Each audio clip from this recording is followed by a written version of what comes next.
Morai v'Rabotai, it has come to my attention through the media that there are many questions regarding part of an interview that was put on the YouTube. I never gave permission. The most important part was omitted.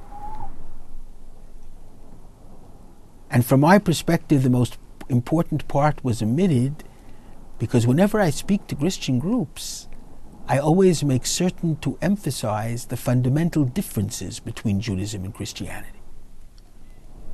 The fact that we as Jews can never recognize Jesus as the Messiah or the Son of God. That anyone who does so is ipso facto not a Jew, loses all of his Jewish privileges.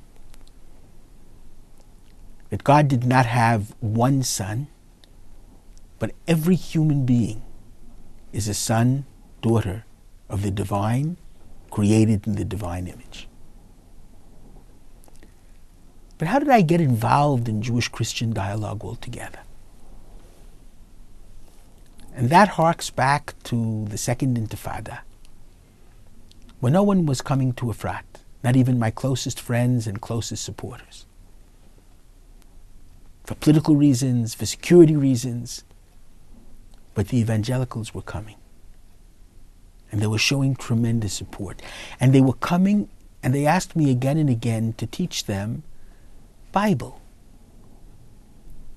And it's interesting that Maimonides claims that you're allowed to teach Bible to Christians because they accept the sanctity of the Bible.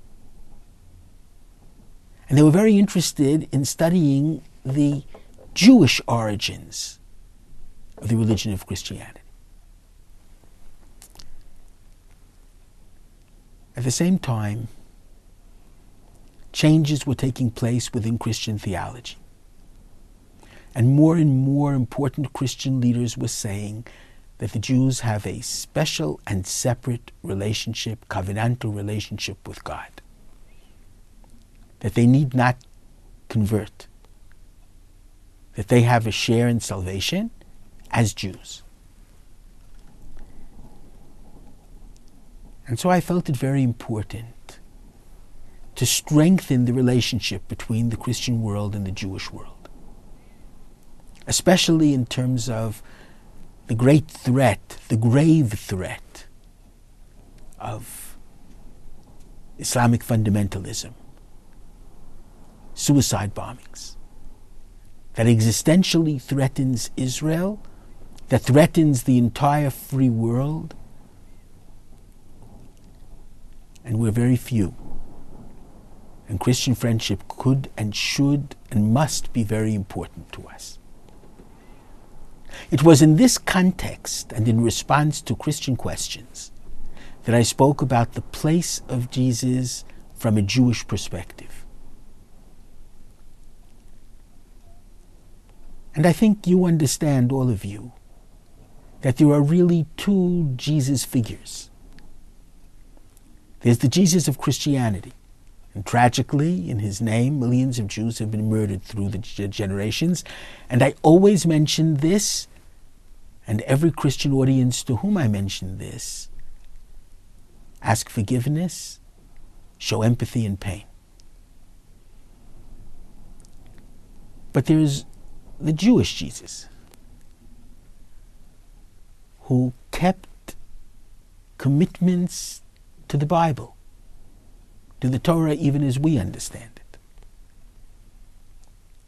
And in strengthening the personality of the Jewish Jesus, one begins to understand in depth how Christianity emerged from Judaism truly, and that strengthens the connection.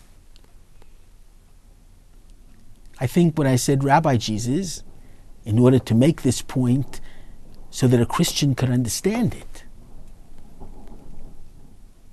I used an unfortunate term. But that was the reason for my using it. Because I was speaking not of the Jesus of Christian history, but the historical Jesus who was a Jew, and even a committed Jew.